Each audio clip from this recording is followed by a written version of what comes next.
Mais la stabilité n'est pas encore revenue. Les gens ont commencé à sortir de chez eux pour se chercher à manger, puisque pendant 3 jours, ils ne pouvaient rien faire. Donc, et surtout, vous savez, à Goma, il y a les habitants de la ville de Goma, mais aussi les déplacés de guerre, qui eux-mêmes déjà étaient dans une situation de grande détresse, mais avec la guerre, leur détresse est devenue encore plus prononcée. Et ces gens-là se trouvent là sans aide humanitaire, donc c'est vraiment un drame qu'on vit à Goma. Les gens ont commencé donc à sortir pour trouver un peu à manger, mais la famine se fait déjà sentir dans la ville de Goma. C'est pourquoi je suis chez Kinshasa bien sûr, comme vous l'avez dit, mais toutes mes pensées, tout mon cœur est avec mes frères et sœurs de Goma. Je les porte dans mon cœur, je sais qu'eux aussi me portent dans leur cœur, et continuons à garder cette communion, cette unité dont ils ont fait montre pendant ce temps de guerre, cette unité ecclésiale, la fraternité, la communion fraternelle entre nous. C'est important que nous puissions continuer à la garder et à continuer à donner ce témoignage de porteur d'espérance dans une situation de détresse et de désespérance. Voilà le message que je pourrais donner aujourd'hui. Monseigneur. Ça, c'est le concours de circonstances qui a fait que j'étais en voyage en Belgique et en Italie. Et derrière moi, il y a eu la détérioration de la situation. D'abord, il y a eu la mort du gouverneur de province et ensuite la prise de la ville de Goma et tout ce qui s'est passé. Mais j'étais en dehors du diocèse avant que cela n'arrive.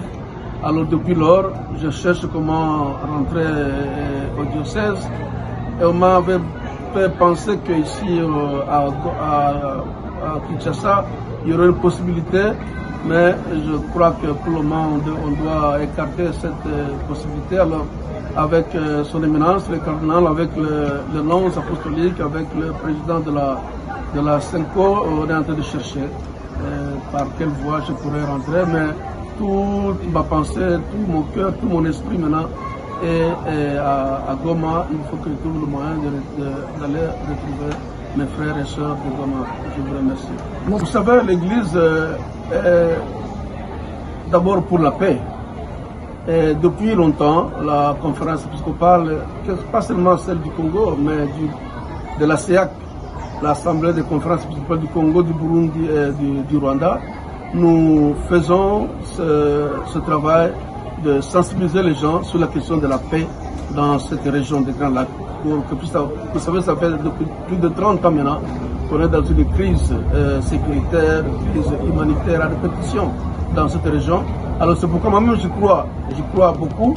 Nous travaillons avec les autres évêques du Rwanda, du Burundi et du Congo pour cela, pour qu'on puisse vraiment prendre au sérieux la question de la paix au niveau de la région des Grands Lacs, que ce soit au niveau africain, au niveau international et au niveau national. Ça, c'est vraiment notre souhait le plus fort pour le moment. Vous savez, dans cette situation de grande détresse, on est démunis. Les gens de Goma actuellement sont démunis. Donc nous attendons bien sûr cette solidarité, l'aide matérielle qui peut arriver, comme je vous ai dit. La situation humanitaire est catastrophique. Donc nous comptons beaucoup sur l'aide matérielle qui peut nous venir, sur tous ceux qui peuvent intervenir. Sur le plan humanitaire, c'est très important pour nous. Nous comptons bien évidemment aussi sur la prière des uns des autres. Et je peux vous dire que cette prière, vraiment, elle se fait sentir. J'ai senti cette communion avec mes confrères évêques, membres de la Senko, avec les évêques dans le monde, avec les prêtres, des amis, des consacrés. Alors cette chaîne de prière, je voudrais qu'elle continue pour la paix à Goma, mais pas seulement à Goma, la paix en République démocratique du Congo et dans cette région des Grands Lacs entière. Je vous remercie.